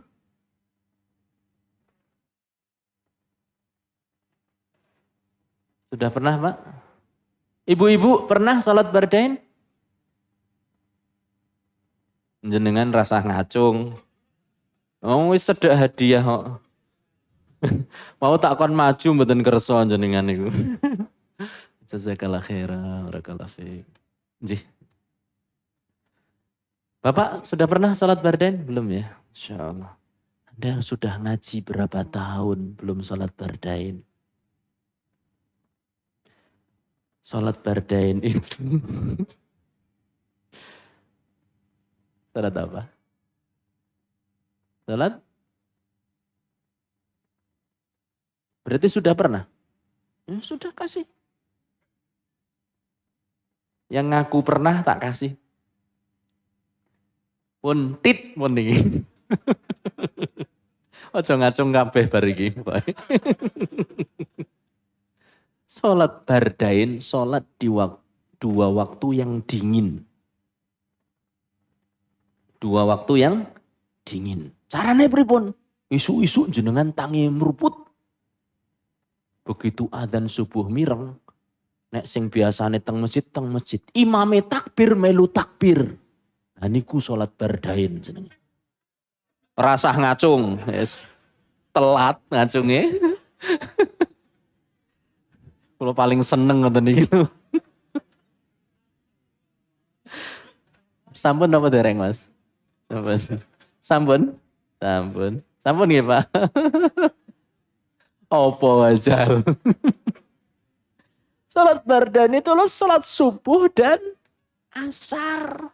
Tadi di depan kan sudah saya terangkan awal tadi. Salat subuh tempat ketemunya apa?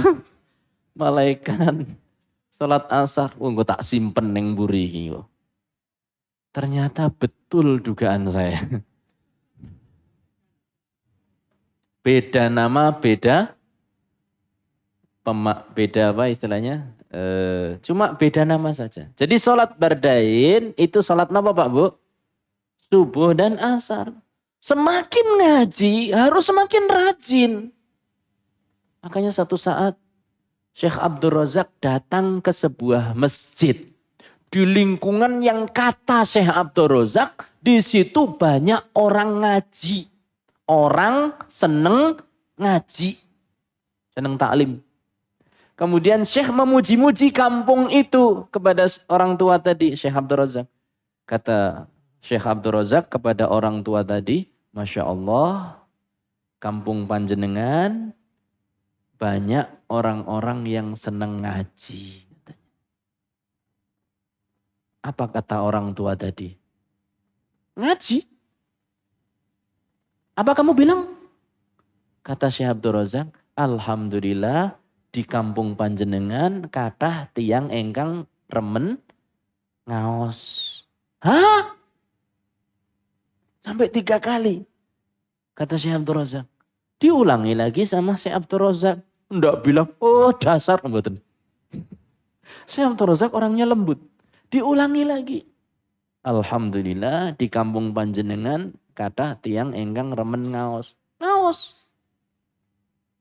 Apa faedahnya ngaji?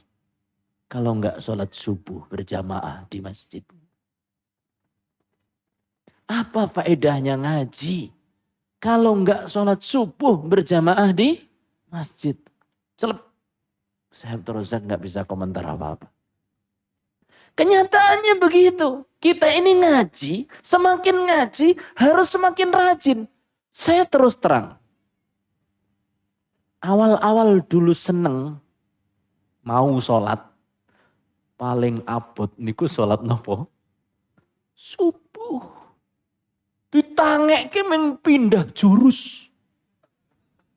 Di sini jurusnya miring kanan, set miring kiri. Oh nek wis mangkel jurus andalan, set napa? Kurep. Allah musta'an. Itu diantara sholat yang paling berat. Subuh. dan asar. Memang berat. Termasuk isya. Aduh, Masya Allah. Tapi mudah-mudahan Allah berikan keringanan-keringanan dalam hati kita. Sehingga kita semakin cinta dengan apa? Salat.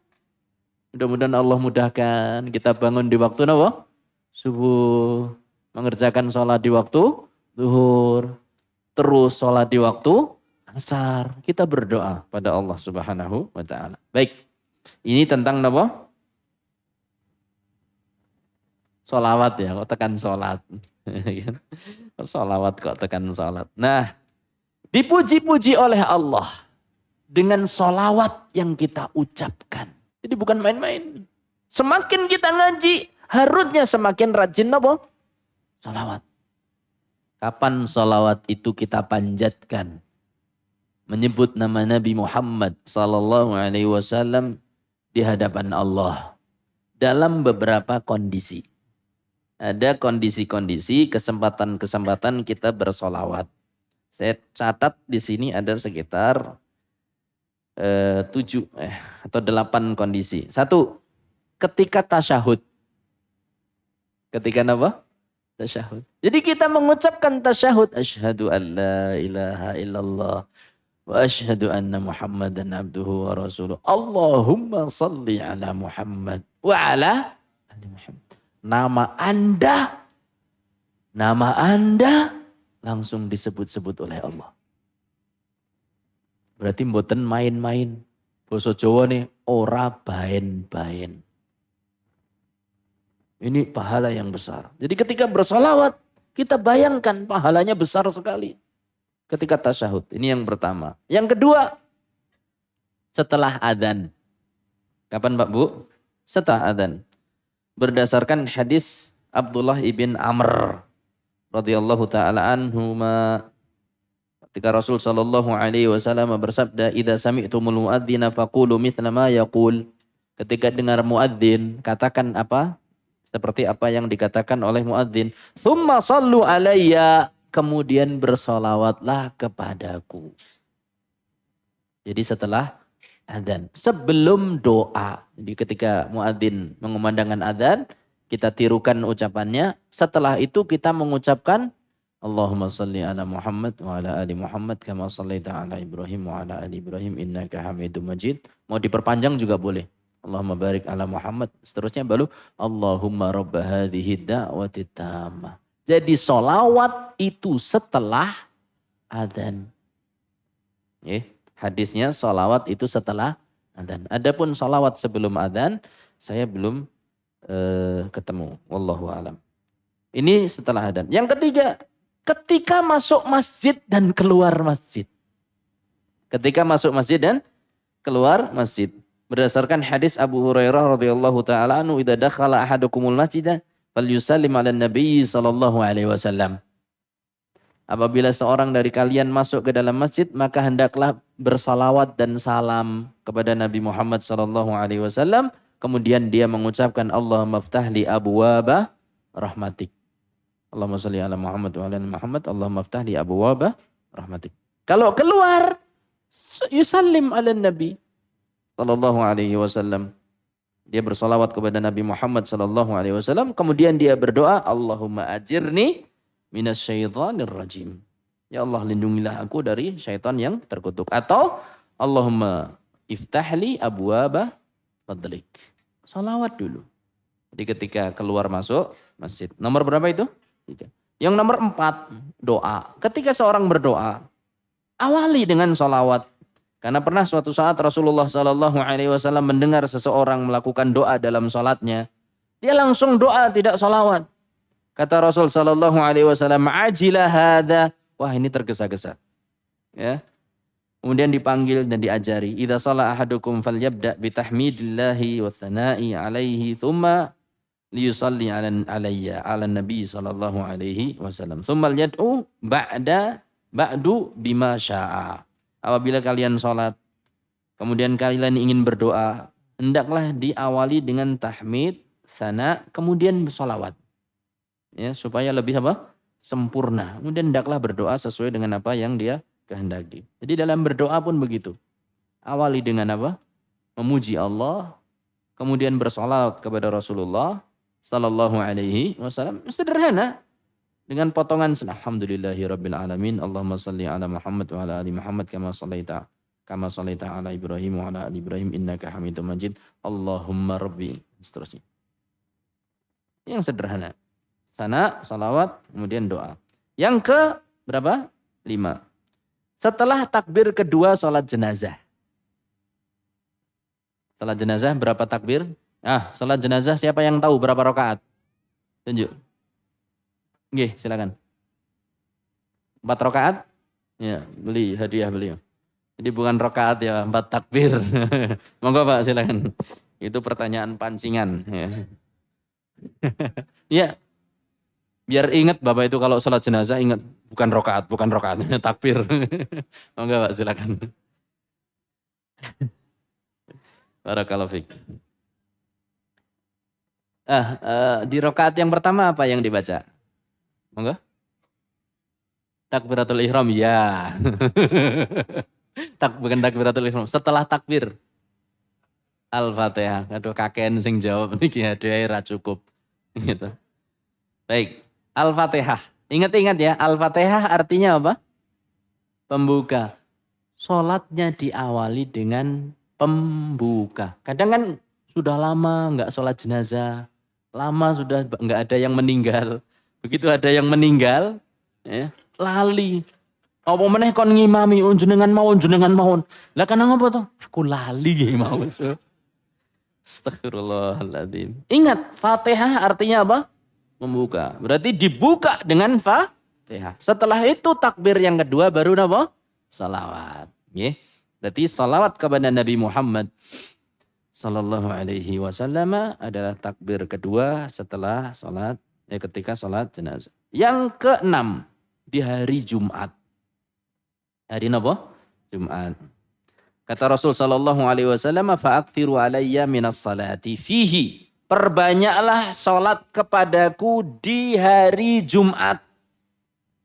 Selain amalan membaca surat napa? Al-Kahfi. Sambil nunggu khotibnya naik mimbar. Bisa jenengan salat, bisa jenengan sholawat. Allahumma shalli ala Muhammad wa ala ali Muhammad kama shallaita ala Ibrahim wa ala Ibrahim innaka Hamidum Majid. Terus jenengan itu disebut-sebut Allah. Akan disebut-sebut oleh Allah. Taib nomor 7. Baiklah, nomor 7. Ketika disebut nama beliau. Siapa nama beliau? Muhammad sallallahu alaihi wasallam. Bahkan kalau perlu ketika disebut gelar beliau. Misalnya, datanglah saat itu Nabi kita. Tanpa disebut apa? Nama. Kita langsung sallallahu alaihi wasallam. Ya. Kata Rasul sallallahu alaihi wasallam, "Raghima anfu rajulin dzukirtu indahu falam yusalli alayya." Hadis Abu Hurairah. Sahih. Sungguh rugi orang yang disebutkan namaku di sisinya enggak mau sholawat. Rugi. Ruginya gimana? Oh mau jadi orang terkenal kok nggak mau. Rugi apa mboten? Kalau mau jadi artis lah itu nggak usah daftar. Ya. Bukan terkenal dalam nanti masalah artis-artis yang kurang pas. Ya. Tapi kalau ini jadi orang terkenal di penduduk langit. Maka setiap kita mendengar nama Nabi Muhammad sallallahu alaihi wasallam kita bersolawat. Makanya orang yang paling banyak salawatnya, kata para ulama, itu orang ahlul hadis. Orang ahlul hadis. Yang membahas kitab hadis-hadis Nabi Muhammad sallallahu alaihi wasallam. Oh kok bisa? Iya. Wa an Nabi Hurairah radhiyallahu taala anhu anna Rasulullah sallallahu alaihi wasallam. Berapa kali? 1. Diterjemahkan. Dan dari sahabat Abu Hurairah, mudah-mudahan Allah meridai beliau, bahwasanya Rasulullah sallallahu alaihi wasallam. Terjemahan. Kemudian keterangan. Jadi dalam hadis ini sebagaimana disampaikan oleh Abu Hurairah, Rasulullah sallallahu alaihi wasallam. Sudah berapa? 3 kali. Penutup. Maka pada jamaah diri saya sendiri, saya menghasung, memotivasi pada saya dan panjenengan semuanya. Sesuai dengan hadis Abu Hurairah bahwasanya Rasulullah Sallallahu Alaihi Wasallam pun ping pinten. Mari kita perbanyak salawat kepada beliau Sallallahu Alaihi Wasallam. Pinten. Maka orang yang belajar hadis Sallallahu Alaihi Wasallam, Nabi Muhammad Sallallahu Alaihi Wasallam itu termasuk orang yang paling banyak salat. Untung nopo bejo. Apa bedanya untung nopo bedanya bejo? Masya Allah. Jadi kita duduk itu sudah berapa kali sholawat. Kita bukan mengklaim, oh kalau gitu kita terkenal. Belum tentu sholawat kita diterima. Jadi harus dilandasi dengan keikhlasan. Kemudian cara sholawat yang baik. Karena sholawat itu adalah sedang berdoa kepada Allah dengan adab yang baik. Supaya nanti kita diterima amalan sholawatnya. Demikian ya. Maka jangan lupa setiap mendengar nama beliau, Nabi Muhammad Sallallahu Alaihi Wasallam, kita bersalawat. Termasuk nulis. Nulis. Nabi Muhammad itu ditulisannya Sallallahu Alaihi Wasallam. Latihan nulis sholawat dengan cepat. Supaya setiap ada nama Nabi langsung kita Sallallahu Alaihi Wasallam, Sallallahu Alaihi Wasallam. Keuntungannya apa? Dapat sebutan baik oleh Allah. Yang kedua, kalau ada orang membaca tulisan jenengan melu sholawat, menyebabkan orang ikut sholawat, dapat pahala nama mboten? Insya Allah dapat pahala. Ya, dakaik cuma detik-detik kadang kesuwen iki nulis sholawat wis tak batin. Subhanallah. Detik-detik yang terlewatkan untuk sholawat bukan sesuatu yang sia-sia. Nomor pinten tadi? 7 nggih sampean nggih. Sekarang 8 yang terakhir. Ketika kita duduk-duduk dan kumpul-kumpul, ngobrol, majlas, ya. Kata Rasulullah Sallallahu Alaihi Wasallam dalam hadis Abu Hurairah yang sahih insyaallah diriwayatkan oleh Imam Tirmidzi, majalasa qaumun majlisa. Tidaklah satu kelompok orang duduk-duduk dalam satu majelis. Lam yadhkurullaha fihi. Tidak berzikir pada Allah dalam majelisnya. Walam yusallu alayya. Atau walam yusallu ala nabiyihim. Dan mereka tidak pula bersolawat pada nabi mereka. Sallallahu alaihi wasallam. Illa kana alaihim tirah. Kecuali mereka mengalami kerugian. Fa in sya'a adzabahum wa in sya'a ghafara lahum. Kalau Allah berkehendak, Allah akan siksa mereka. Kalau Allah berkehendak, Allah akan ampuni mereka. Berarti kalau kita kumpul, paling tidak kita nyebut nama Nabi Muhammad Sallallahu Alaihi Wasallam dan kemudian bersalawat atau berzikir kepada Allah. Jangan majlis yang melupakan kita dari Allah. Nun sewu. Nek nonton bal-balan niku kelingan Allah napa mboten nonton jenengan niku. Nonton sekak. Ratune mati innalillah ngoten niku. Jadi hindari majelis-majelis yang melupakan kita dari Allah. Entah itu olahraga lah, entah itu urusan dunia yang lain. Beda sekali dengan majelis ilmu yang di situ ada potensi-potensi untuk menjadi orang terkenal di langit. Maka nggih. Ini diantara perkara-perkara yang mungkin membuat kita terkenal di langit. Yang keenam dan terakhir, ziarah orang sakit. Menziarahi orang sakit. Kanjeng Nabi Muhammad sallallahu alaihi wasallam paring pangandikan, "Ma min muslimin ya'udu musliman ghatwatan illa shalla alaihi sab'una alfa malakin hatta yumsi." Tidaklah seorang muslim menjenguk muslim yang lainnya yang lagi sakit di pagi hari kecuali malaikat 70.000 malaikat akan bersolawat kepadanya sampai sore. Wa in adahu asyiyatan, kalau dia jenguknya sore hari, illa shalla alaihi sab'una alfa malakin hatta yusbih. Dia akan diberi salawat oleh 70.000 malaikat. Enggak main-main nih. Sampai dia sore hari. Wa kana lahu kharifun fil jannah, dan dia akan mendapatkan buah-buahan surga. Hadis yang sahih diriwayatkan oleh At-Tirmidzi, disahihkan oleh Imam Albani rahimahullahu taala. Maka kesempatan yang potensinya, profesinya dokter, perawat dan tenaga medis. Ngelongo, Masya Allah. Ngelongo lagi. Muslim ini ngelongo. Jenguk. Gimana kabarnya? Sudah sehat? Alhamdulillah. Dimotivasi. Tur jangan ngegeti. Bahaya. Jadi teman saya itu punya tetangga. Sukanya berguru. Ning sakit jantung.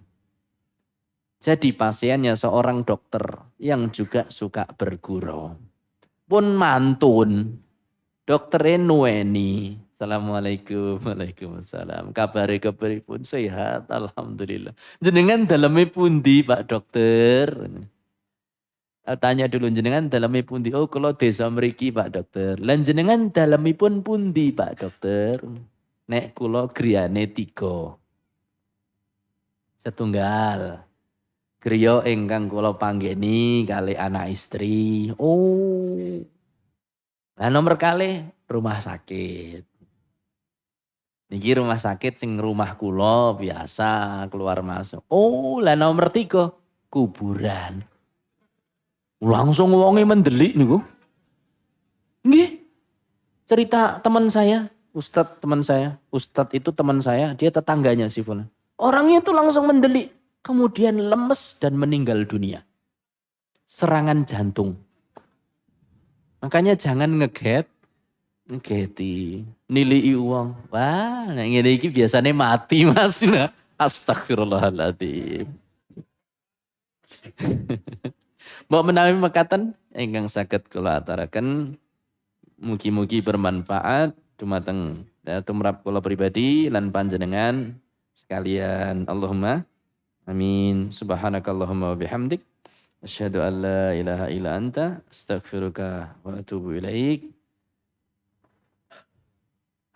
Pertanyaan nanti untuk Ustadz yang ada di sini yang menjawab. Saya kelihatannya tidak bisa menjawab.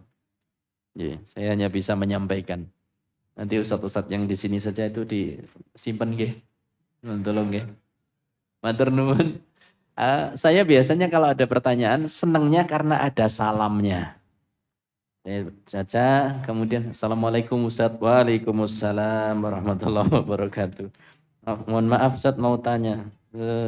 Oh ya, untuk pertanyaan seperti ini butuh kebijakan yang mendalam. Silahkan tanya pada Ustadz yang lain. Kok nggak dijawab? Alhamdulillah sudah dapat salamnya. Mbok menawi mengatakan ibu-ibu, bapak-bapak, adik-adik sekalian, itu yang bisa saya sampaikan. Mohon maaf sekali tidak bisa saya menjawabnya. Subhanakallahumma bihamdik asyhadu an la ilaha illa anta astaghfiruka wa atubu ilaik. Assalamualaikum warahmatullahi wabarakatuh.